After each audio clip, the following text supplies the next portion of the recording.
Tous à la page, RCF Alpes-Provence, Bénédicte Lagier.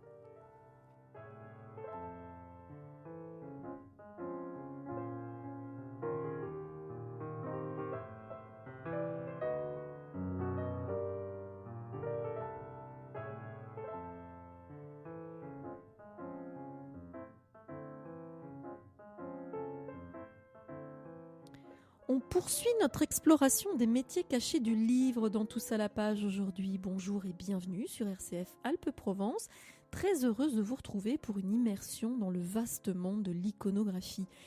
Photos, illustrations, vidéos, l'image est partout et témoigne tant de notre actualité que de notre histoire. Rencontre avec un métier qui, vous allez le voir, fait voyager dans le temps et dans l'espace, celui d'iconographe recherchiste. Seulement 150 représentants environ en France et 2 d'entre eux, rien que pour nous sur ce plateau. Bonjour Élise Pailloncy, bonjour Fabrice Héron. Bonjour.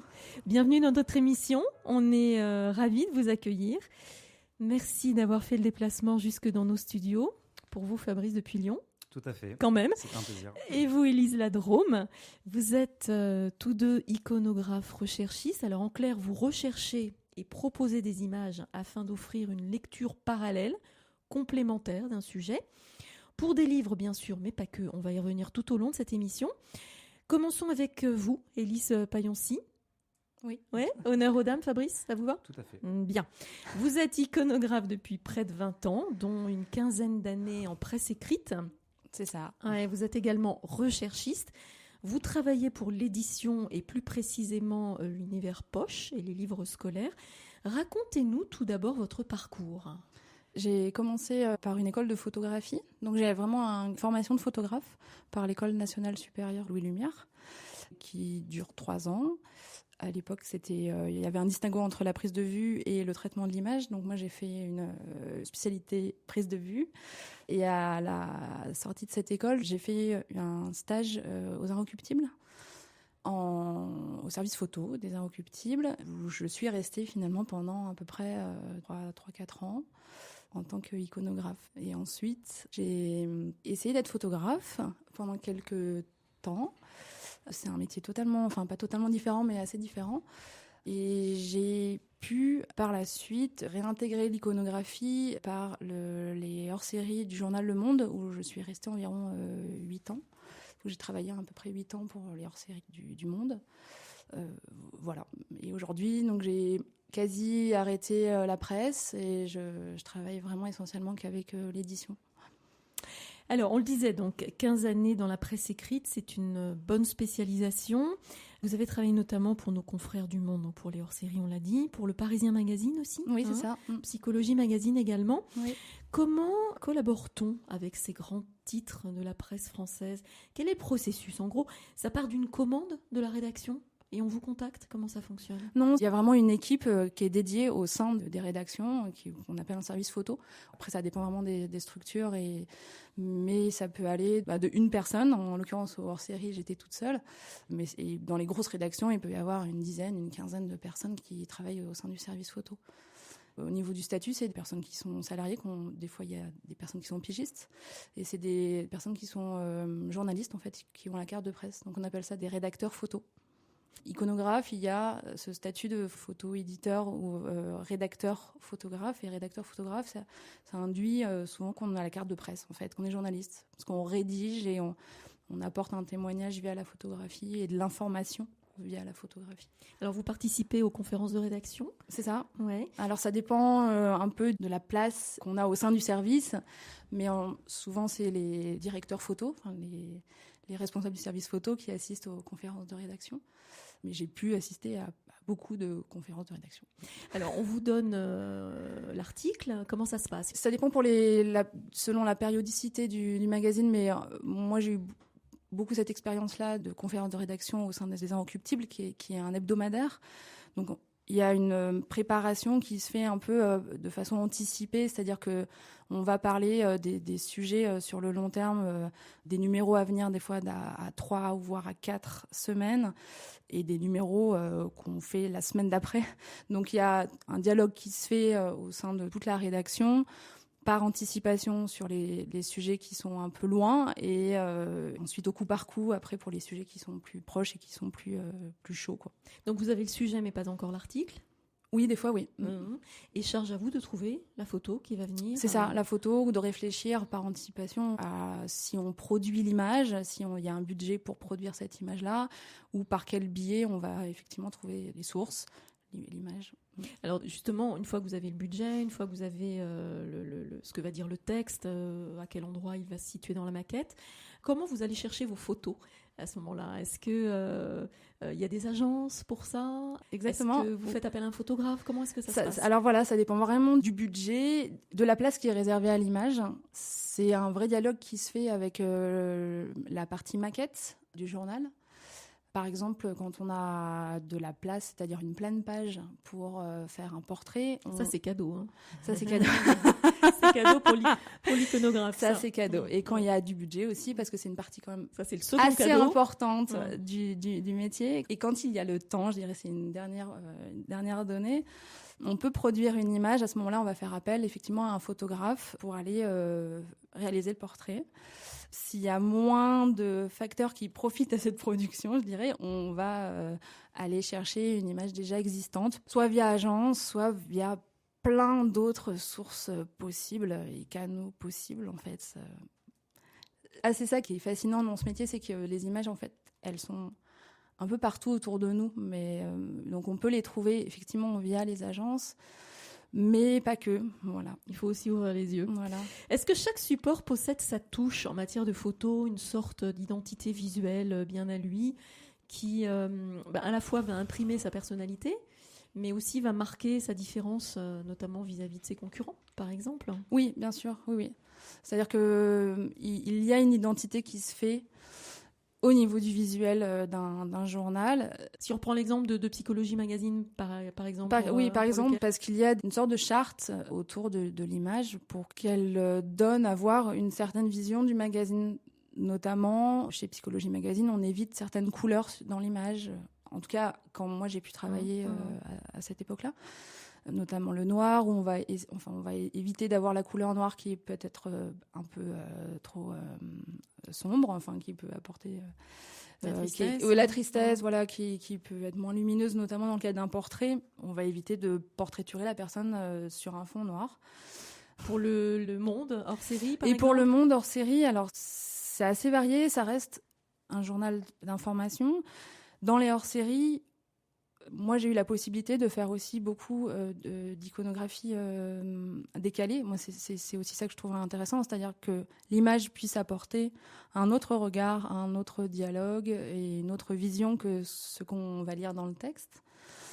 Par exemple, je continue à répondre par rapport à votre question sur l'identité, mais un quotidien comme Le Monde est connu pour être un quotidien avec très peu d'images historiquement. L'image est venue très très tard dans le journal, voilà. Ça faisait partie, et ça fait toujours partie un peu de l'identité du Monde, c'est-à-dire qu'ils ont pendant très longtemps axé vraiment l'information sur le texte principalement, et ils ont quand même ouvert à l'image parce que l'image est finalement presque incontournable pour témoigner de certaines choses. Ouais. Alors vous travaillez également pour l'édition, 10-18 et Pocket pour les photos de couverture. Pour des beaux livres et des manuels scolaires. Comment travaillez-vous dans ce domaine? C'est différent du monde de la presse? Oui, c'est différent. Je dirais, il n'y a pas la rédaction, il n'y a pas l'émulation d'une rédaction. Moi, je travaille en tout cas dans l'édition de chez moi. Je suis vraiment qu'en télétravail, hormis cette période de Covid, mais là, j'ai toujours travaillé en télétravail, alors que pour la presse, c'est vraiment nécessaire d'être in situ à un moment donné au sein de la rédaction pour pouvoir échanger, être rapide, échanger. Il y a des délais qui sont vraiment des fois très très short où il faut accélérer. Moi j'ai des souvenirs aux Inrecuptibles où il y a le chef de fab qui arrive et il faut envoyer la couve et la couve est toujours pas là et il est 18h et on n'a toujours pas l'image en haute définition pour la couverture et c'est un stress pas possible. Une machine à adrénaline. Voilà, je dirais que dans l'édition il y a quand même un peu plus de temps. En tout cas, moi j'ai moins vécu ce stress dans l'édition de bouclage que j'ai pu vivre en presse. Ouais. Alors pour les romans et les beaux livres, vous disposez de quoi? Du texte intégral, juste du résumé? Est-ce que vous êtes force de proposition sur l'image? Oui. C'est un travail de collaboration? Oui, de collaboration aussi. J'ai envie de dire, le métier d'iconographe, c'est quand même un travail où on travaille au sein d'une équipe. On ne travaille pas seul. On ne travaille pas seul. Oui, rappeler. c'est la différence avec je dirais un peu le travail de photographe, où le photographe est quand même beaucoup plus seul avec ses images. L'iconographe, il est plutôt au service d'une équipe, d'un support, que ce soit pour de l'exposition, pour que ce soit des beaux livres ou pour la presse. Il y a vraiment cette dynamique d'équipe. Du coup, vous avez le texte avant ou le Pas texte forcément. Non, pas forcément. Des fois, il y a juste un sujet, il y a juste un résumé. C'est assez rare. Couverture, oui, qu'on retrouve. Voilà, la 4e de couverture. Fameuse, il y a des fois, il y a des Google traductions pour des livres qui sont des traductions qui sont en cours de traduction. Moi, j'ai pu lire des résumés où je comprenais pas grand-chose. Mais voilà, c'est une base, c'est un support. Et après, il y a de toute façon toujours un dialogue, soit avec l'éditeur, soit avec le maquettiste ou le directeur artistique. Donc voilà, il y a toujours un va-et-vient. Moi, je vais proposer beaucoup d'images. Je vais proposer plusieurs images et puis on va affiner des fois parce qu'il peut y avoir plusieurs intervenants qui vont avoir un droit de regard, un choix sur cette image-là, soit au niveau de la direction artistique, soit au niveau de la fabrication, soit au niveau de la publicité, soit au niveau de la communication. Il y a différentes strates qui font que nous on est un peu le premier maillon, je dirais, de la chaîne, c'est celui qui va un peu défricher et qui va aller. Il faut bien commencer par quelque chose. Hein. C'est ça, oui. Mais nous, en fait, en réfléchissant, en venant là aujourd'hui, sur le métier d'iconographe, moi j'avais une image un peu romantique comme un espèce de petit chercheur d'or qui est avec son tamis avec tout plein de petits cailloux et puis qui va se dire ça c'est la pépite. Ça quoi. C'est la pépite. Et alors il y a plein de petits cailloux qui sont intéressants, hein, mais il y a quand même un peu cette notion là et quand vous tombez sur plusieurs petites pépites, ça fait une grosse pépite. Il y a ce côté un peu enthousiasmant en fait qui est assez chouette et de passer des heures à regarder des images. Enfin, j'ai même pas essayé de calculer, mais j'ai passé un nombre d'heures innombrables à regarder des images.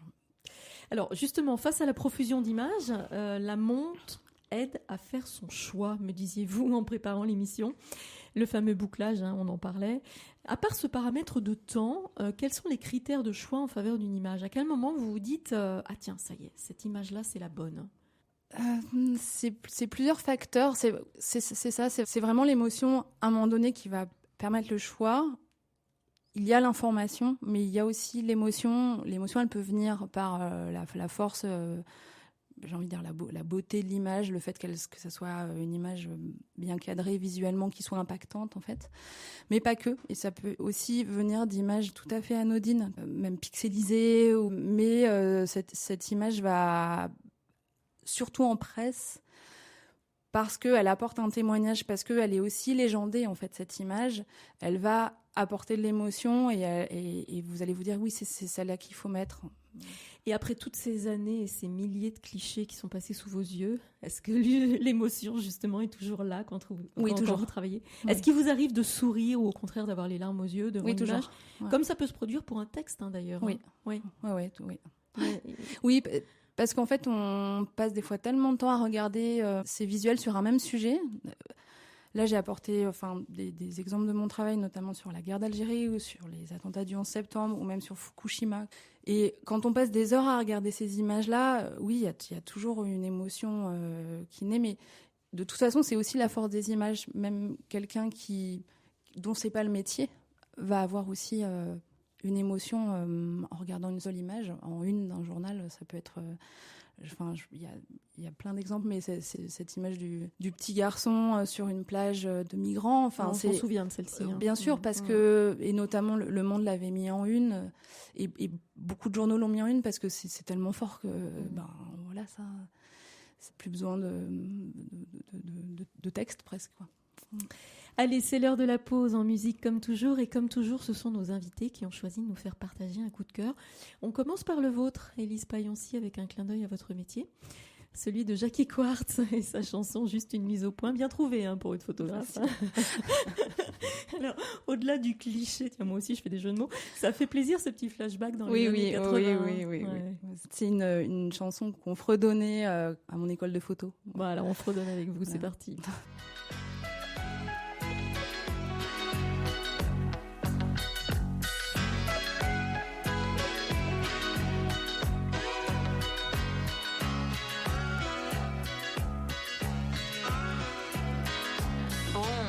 C'est l'heure où les souvenirs se ramènent, juste quand le sommeil se met en grève. Le blues en profite pour s'installer. Quelques verres de vin blanc pour exciter le manque, et on se repasse le film sur un air de romance. On revoit les débuts et on connaît la fin. Bon, ça c'est mon côté pessimiste. Je préfère penser que c'est une histoire sans fin, si ça vous dérange pas trop. Oh, pour une fois. Bon, je laisse tomber le couplet sur l'amour immortel, ça ne concerne pas grand monde. Puis de toute façon, la mort d'un amour donne la vie à un autre. Il y a déjà moins de soucis à se faire. Tiens, le bar tabac de la rue Clichy, où tu t'envoies ton petit crème, je le connais par cœur. Je peux même le dessiner les yeux fermés. Juste une mise au point sur les plus belles images de ma vie. Sur les clichés trop pâles d'une love story. Sur l'état d'âme d'une femme sans alibi qui rêve toutes ses nuits. Juste une mise au point pour un petit clin d'œil de survie. Pour tous les fous, les malades de l'amour. Pour toutes les victimes du romantisme comme moi. Juste un petit clin d'œil, une mise au point. Nos vacances au soleil, sous les UVB, dans un institut de beauté. Notre superbe voilier qui a jamais vu la mer. Nos lits improvisés sur un morceau de moquette. Les discussions de fin de soirée chez les copains. Ah oui, parlons-en des copains. Pour foutre la merde, ils sont champions. Gros plan sur tes yeux, quand ils me disent « je t'aime ». Nos scènes de jalousie qui fatiguent tout le monde. La rue des Bernardins, le square Gambetta. Nos crises de fou rire juste au mauvais moment. Et nos jeux de mots ringards qui ne font rire que nous. Puis, notre premier rendez-vous dans un nightclub désert. Avec la bonne copine qui veut pas tenir la chandelle et qui se tire en râlant. Juste une mise au point sur les plus belles images de ma vie. Sur les clichés trop pâles d'une love story. Sur l'état d'âme d'une femme sans alibi qui rêve toutes ses nuits. Juste une mise au point pour un petit clin d'œil de survie. Pour tous les fous, les malades de l'amour. Pour toutes les victimes du romantisme comme moi. Juste un petit clin d'œil, une mise au point.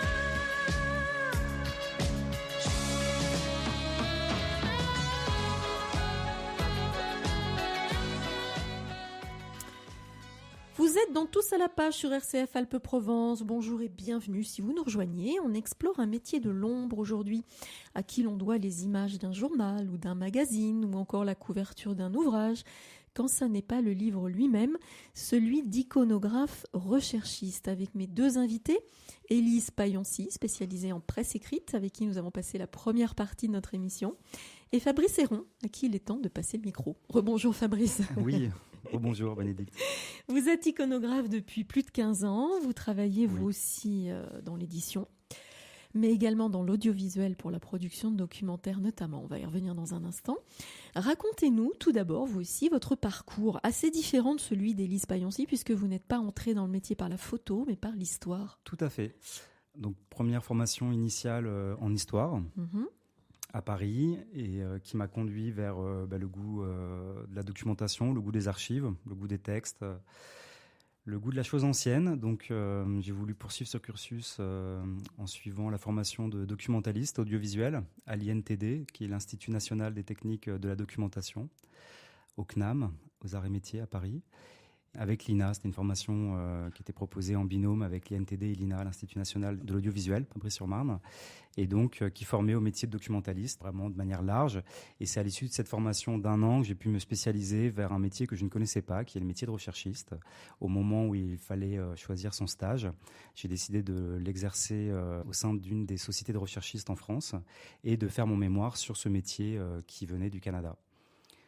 Depuis les années 80. C'est pas un métier tout à fait récent, mais quand même en France, c'est pour ça qu'il a peu de visibilité. Peu connu aussi. Peu connu. Alors, vous êtes recherchiste indépendant et en simultané, vous êtes en poste fixe chez France Télévisions.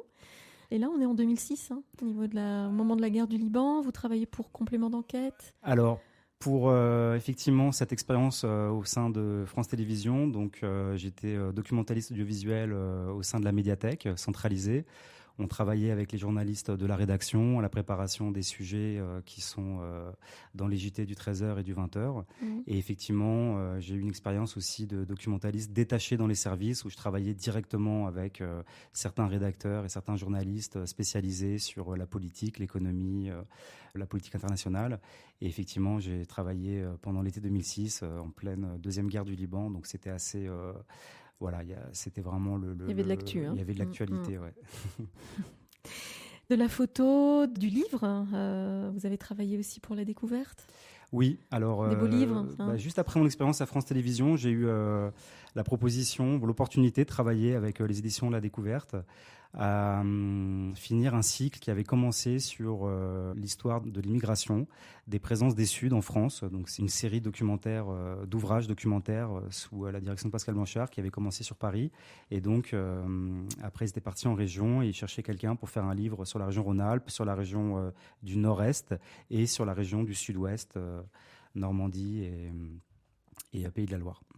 Alors, on a vu avec Élise Pailloncy comment travaille l'iconographe en presse d'actu. Expliquez-nous comment vous travaillez en tant que recherchiste lorsqu'il s'agit de raconter l'histoire. Alors, je pense que le métier de recherchiste est pas tellement différent du métier d'iconographe. C'est juste on va dire une spécialité de la grande famille des métiers d'iconographe, car je pense qu'il y a autant de métiers ou de façons de pratiquer son métier d'iconographe qu'il y a de projets et de besoins d'iconographe et presque d'images. Donc effectivement, on recueille le besoin d'un commanditaire, que ce soit un éditeur de livres, que ce soit un directeur de publication, que ce soit une agence de communication, une société de production, un directeur de musée ou un conservateur ou un curateur d'exposition. Et donc, on l'accompagne à définir son projet en images. Et les sources sont plus larges qu'en presse ? Vous avez plus de ressources ? Les sources sont plus larges. Le temps peut-être aussi est un peu plus confortable. On a des délais quand même qui sont plus sur le moyen long terme. On ne travaille pas sur un projet à boucler dans la journée ou à la semaine. C'est plutôt rare quand même. Et donc effectivement, ça permet d'explorer tous les champs que la recherche nous propose. Car aujourd'hui, il y a les photothèques, il y a les agences photo privées, publiques, mais on peut travailler avec toutes les techs du monde, que ce soit une médiathèque en Australie, une bibliothèque aux États-Unis, que ce soit un collectionneur privé en France, bien sûr. Voilà, la recherche est multiple. Oui, les privés aussi interviennent. Oui. Tout à fait. Il y a des trésors chez eux ? Il y a beaucoup de trésors chez les privés. Sans qu'ils le sachent vraiment, peut-être d'ailleurs. Alors, soit ils le savent, soit ils le savent pas, soit maintenant ils le savent, parce qu'effectivement, la photographie rejoint un autre domaine qui est le marché de l'art. Aujourd'hui, certaines photos qui avant étaient considérées uniquement comme des témoins d'une certaine époque sont cotées auprès de ventes de galeries ou de ventes aux enchères. Donc, effectivement, les gens quand même commencent un peu à avoir une culture et des notions du prix des images. Alors, outre les livres, vous travaillez également pour des musées et des expositions. Dernière en date, la Nouvelle Galerie des Innovations Maritimes. 70.8, c'est son petit nom. Lancé à Brest sous la houlette d'Océanopolis. Alors, il s'agit, là, je vous cite, de chercher le contenu qui va illustrer le contenant. Comment travaillez-vous sur ce type d'événement ? Là, on n'est plus sur du livre, on n'est plus sur de l'écrit. Alors, le support, là, effectivement, est un peu particulier parce que on n'est plus sur un support imprimé ou sur un support dématérialisé. On est sur un support très large, qui est un musée, qui est une exposition, qui est un espace scénographique de 4000 mètres carrés à illustrer. Et donc effectivement, on accompagne les commissaires scientifiques de l'exposition, les curateurs, les commissaires, les scénographes, à pouvoir voir avec eux, en fonction de leur synopsis, de leurs attentes, de leurs besoins, trouver les plus belles photos, les plus belles vidéos qui correspondent à leurs attentes, pour pouvoir illustrer et enrichir les supports didactiques qui vont être mis à disposition des visiteurs de l'exposition. Et donc effectivement, on est sur un volume quand même qui est plus important. On est plus sur une recherche transmédia, car effectivement on va avoir à la fois de l'image fixe 2D, de la photo, aussi de la vidéo, des documents sonores. Donc on parle vraiment de documents, de tout type de support de documents. On a vu l'édition, l'événementiel, dernière casquette, l'audiovisuel. Vous venez de boucler un documentaire sur les 150 ans de la commune pour la chaîne Arte, mêlant documents d'archives et actu. Bon, jusque-là tout va bien. Sauf qu'en 1870, il n'y avait pas de vidéo.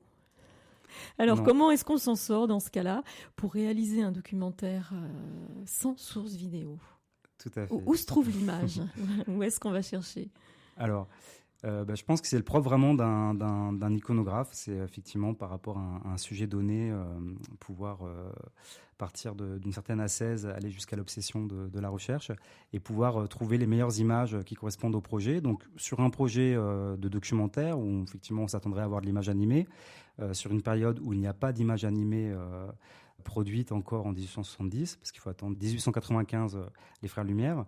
Et effectivement, on va pouvoir s'appuyer sur une multitude de documents, de photographies, de gravures, d'estampes, de couvertures de journaux d'époque, comme le Cri du Peuple, d'affiches, de pamphlets, de placards. Et notamment, la photographie est très, très importante sur cette période. On est à peine 50 ans après l'invention par Niepce de la photographie, et pourtant c'est une des premières révoltes, une des premières insurrections qui est énormément documentée. On doit compter, pour ce projet, j'ai dû compter au bas mot plus d'une vingtaine de photographes qui avaient documenté Paris et sa banlieue, les barricades, les troupes des fédérés, les troupes versaillais, les pétroleuses, Louise Michel et les grands acteurs de l'époque comme Auguste Blanqui et autres. Donc effectivement, on sent que c'est un sujet qui a intéressé, qui a passionné les photographes. Et pourtant, il faut s'imaginer, avec les moyens techniques de l'époque, comment ils pouvaient se déplacer avec leurs chambres assez imposantes, assez lourdes, avec des supports fragiles, que devaient être les plaques de verre ou de cuivre, plus les encres à base de sel. Donc effectivement, voilà, on est à fond dedans avec vous, là. C'était des petits chimistes.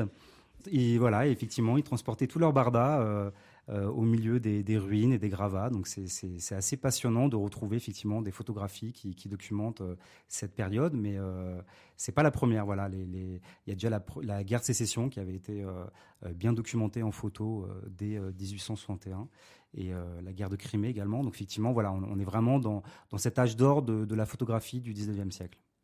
Est-ce que sur des sujets aussi vastes et aussi pointus qu'un documentaire, mais ça vaut aussi pour l'exposition là dont on parlait à Brest, est-ce que vous avez besoin de vous immerger dans le sujet ?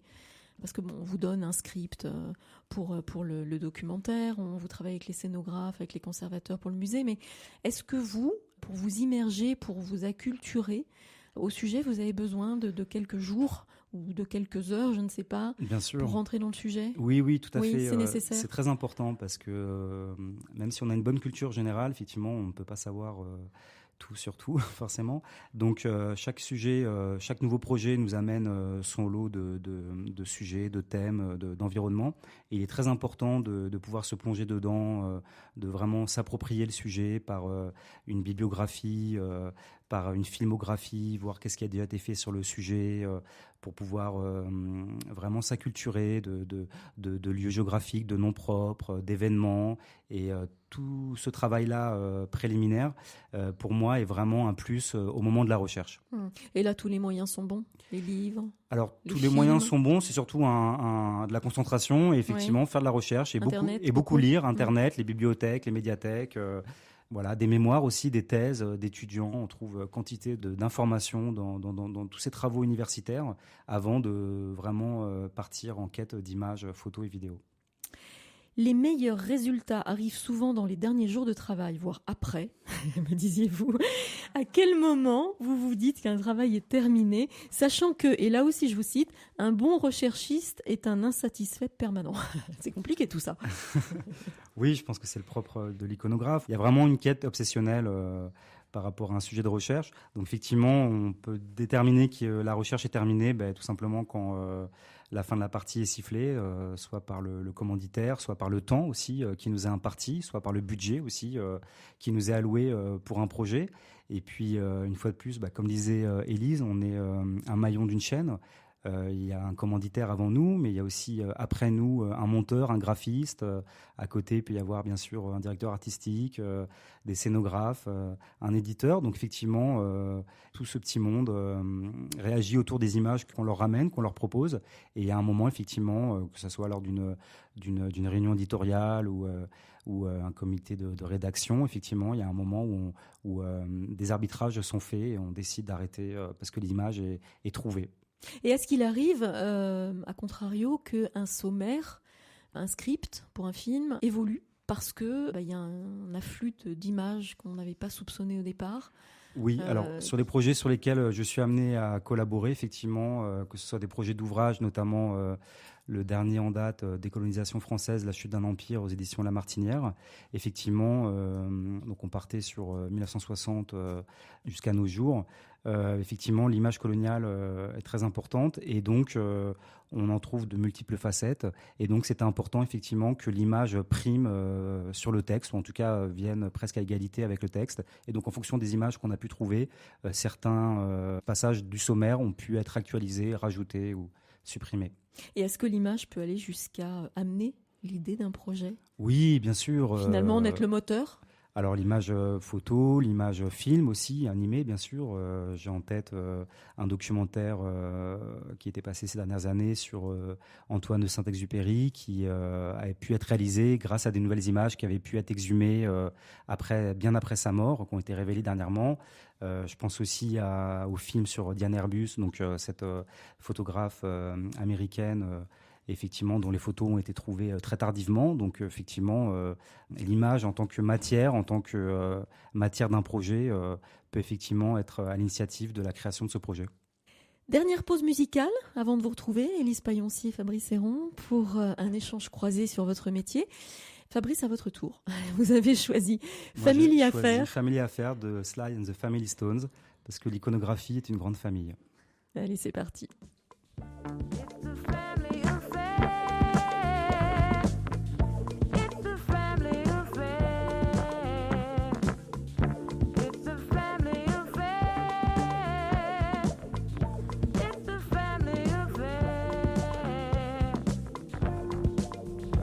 Child grows up to be somebody that just loves to learn, and another child grows up to be somebody you just love to burn.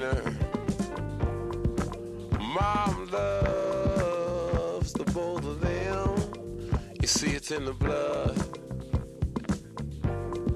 Both kids are good and bound. Blood's thicker than the mud. It's a family affair. It's a family affair. It's a family affair. It's a family affair. Oh, no bear. Oh, no bear.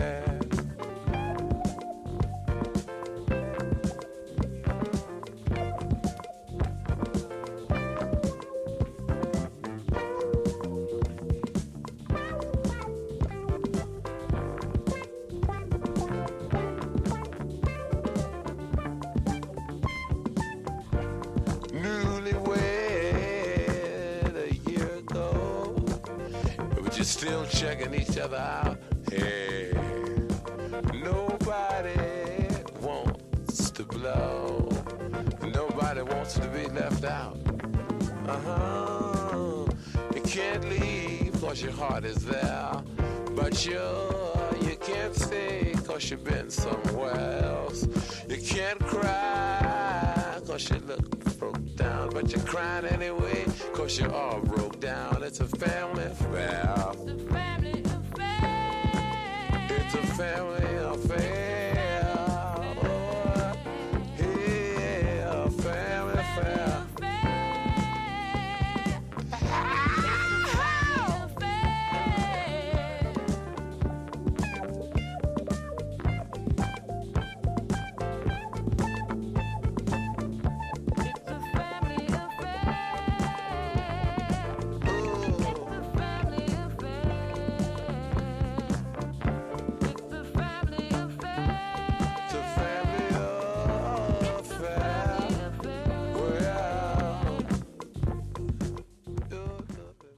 Retour dans Tous à la page sur RCF Alpes-Provence. On parle image aujourd'hui avec mes invités Élise Pailloncy et Fabrice Serron, tous deux iconographes recherchistes.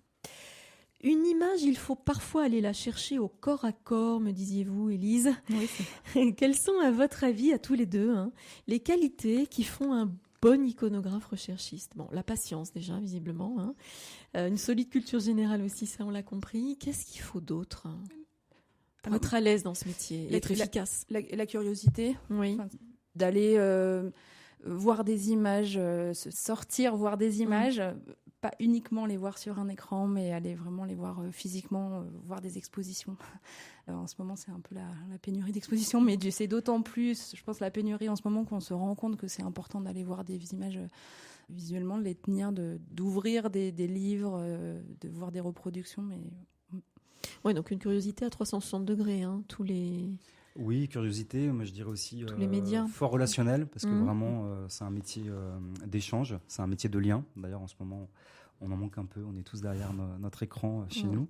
Mais voilà, c'est vraiment un métier d'intermédiaire entre quelqu'un qui a, quelqu'un qui veut, quelqu'un qui achète, quelqu'un qui vend, quelqu'un qui a besoin. Et effectivement, voilà, on fait le passe-plat quelque part. Et donc, c'est intéressant parce que ça demande vraiment une aptitude forte au niveau du relationnel, prendre en compte les attentes, les désirata de tous et chacun. Et je dirais aussi vraiment une pugnacité dans la recherche. Voilà, il y a des recherches plus ou moins longues, mais quoi qu'il arrive, on va toujours rencontrer des difficultés à un moment ou à un autre, d'ordre technique, d'ordre budgétaire, d'ordre relationnel, ça peut arriver par exemple. Et effectivement, quoi qu'il arrive, il faudra surmonter ces difficultés. Donc ça demande aussi une forte adaptabilité, je dirais. Ça, c'est un peu comme le travail du journaliste aussi. Il ne faut pas forcément lâcher. Il y a des points ça en vient commun pas tout avec seul. le journalisme, je pense. De la rigueur aussi? Non. Oui, moi j'ai des souvenirs, quand tu parles de ça, Fabrice, de devoir mettre mon réveil pour téléphoner au Japon à 3h du matin pour récupérer une image en HD pour le bouclage du lendemain. Donc oui, voilà, il y a des moments comme ça où il faut être effectivement réactif et à aller chercher l'image et aller chercher un peu au corps à corps. Ouais. Il faut être un bon négociateur aussi parce que une grosse partie, on en a pas beaucoup parlé, on a parlé budget, mais une grosse partie de votre travail, c'est aussi de négocier les droits pour que ça rentre dans l'enveloppe. Alors aujourd'hui, la gestion des droits, que ce soit les droits d'auteur des producteurs de l'image, des images, ou les droits à l'image des personnes qui sont signifiées sur l'image, effectivement, est complètement inhérente à notre métier. De plus en plus, d'ailleurs, il y a une entrée fracassante de ces questions juridiques dans nos métiers ces 10 dernières années. Donc, nous n'avons pas des formations de juristes, nous ne sommes pas avocats, et pourtant, nous sommes conseils de nos commanditaires, de nos employeurs, de nos clients, pour pouvoir leur apporter des warnings ou justement des conseils sur le bon usage des images qu'ils achètent et qu'ils publient. Qu'est-ce qui vous plaît le plus dans votre métier d'iconographe recherchiste, à l'un comme à l'autre? La question piège, ça. La diversité, en fait, cette ouverture-là, parce que sur chaque... ça rejoint la curiosité. Voilà, aussi. C'est ça. Sur chaque sujet où vous investissez, vous découvrez ce sujet-là et vous pouvez être amené à travailler sur plein de sujets différents. Donc, Fabrice? Oui, moi je dirais le changement, en fait. Moi, dans mon domaine, chaque sujet, chaque projet amène un nouveau thème, que ce soit un film documentaire sur Amy Winehouse, que ce soit une exposition sur la ville du futur par Philippe Stark, que ce soit un livre sur la colonisation ou la décolonisation. Effectivement, on ne peut pas dire qu'on s'ennuie. Alors aujourd'hui, tout le monde fait de la photo, ne serait-ce qu'avec un simple smartphone. Du coup, la frontière devient de plus en plus ténue, quelque part, entre la photo professionnelle et la photo amateur. Grâce au numérique et notamment les réseaux sociaux, le partage est devenu viral. Comment voyez-vous l'avenir de votre métier dans ce contexte où l'image est partout, de plus en plus importante et à la portée de tous?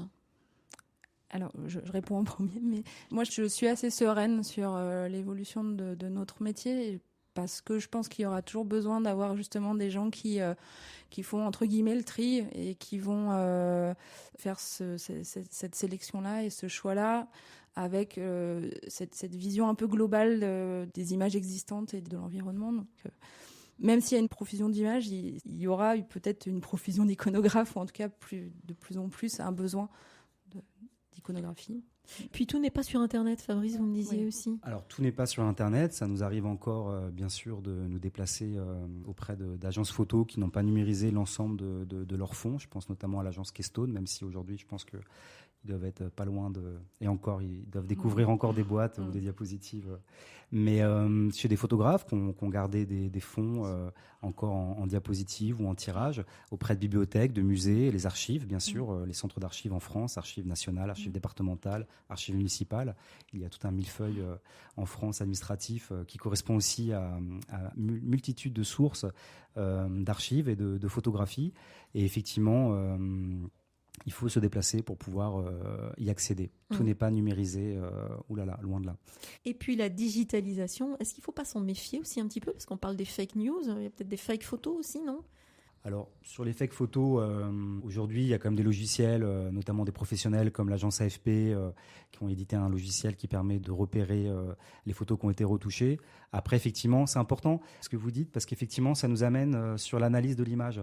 Et on parle beaucoup depuis tout à l'heure de rechercher des images, d'organiser des images, d'acheter des images, négocier des images. Mais je pense qu'il y a quand même une partie qui est très importante dans nos métiers, c'est analyser les images. Roland Barthes parlait de sémiologie des images.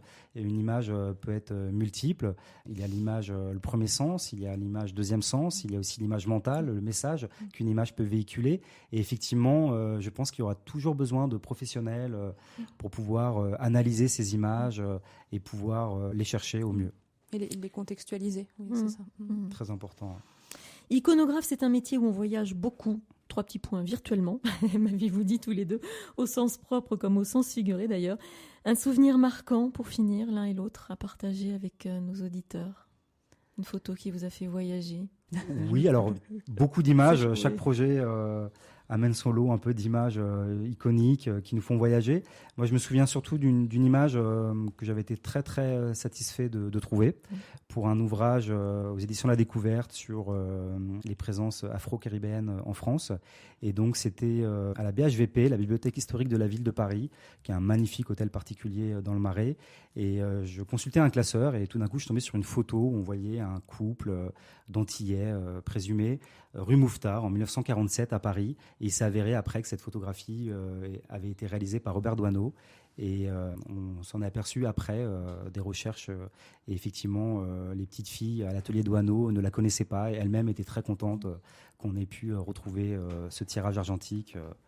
Ah ouais, ça c'est une sacrée découverte. Hein. C'était une belle découverte. Ouais. Et Élise, un souvenir marquant? Oui, un souvenir pour ce hors-série du Monde sur les 50 ans d'anniversaire de la guerre d'Algérie, où j'avais pu envoyer un photographe qui s'appelle Raphaël Della Porta pour aller photographier le poignard de Jean-Marie Le Pen. Et du coup, d'avoir accès à cet objet, de pouvoir permettre cette production d'images-là, c'est assez touchant, ouais, assez émouvant. On a l'impression de produire une image intéressante. Et historique. Élise Paillancy, Fabrice Serron, notre émission se termine. Merci beaucoup de nous avoir ouvert les portes des rédactions, des maisons d'édition, des musées, des documentaires, bref, tout ce qui fait notre culture. Hein. Merci à vous. Merci beaucoup. Merci. Et pour celles et ceux qui souhaitent entrer en contact avec vous ou suivre votre actualité, alors un site internet, celui de l'ANI, Association nationale des iconographes, qui nous a mis en contact. On les remercie. www.ani-asso.fr.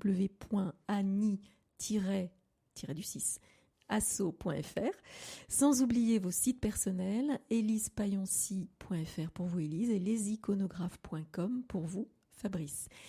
Quelques mots sur vos projets avant de nous quitter rapidement? Oui, alors brièvement, une belle série documentaire sur le capitalisme américain en préparation pour Arte à la rentrée et un beau livre illustré sur l'histoire des Jeux Olympiques en vue de la tenue des prochains JO à Paris en 2024. On croise les doigts. Bien, on croise les doigts et on suit ça avec l'actualité. Merci encore Élise Paillancy, merci Fabrice Serron. Merci. Bon retour à Lyon et à Crest pour vous Élise. Quant à nous, on se retrouve vendredi prochain, comme d'habitude. Même lieu, même heure, 19h10 RCF Alpes-Provence, pour un nouveau Tous à la page. D'ici là, prenez soin de vous et bien sûr, bonne lecture.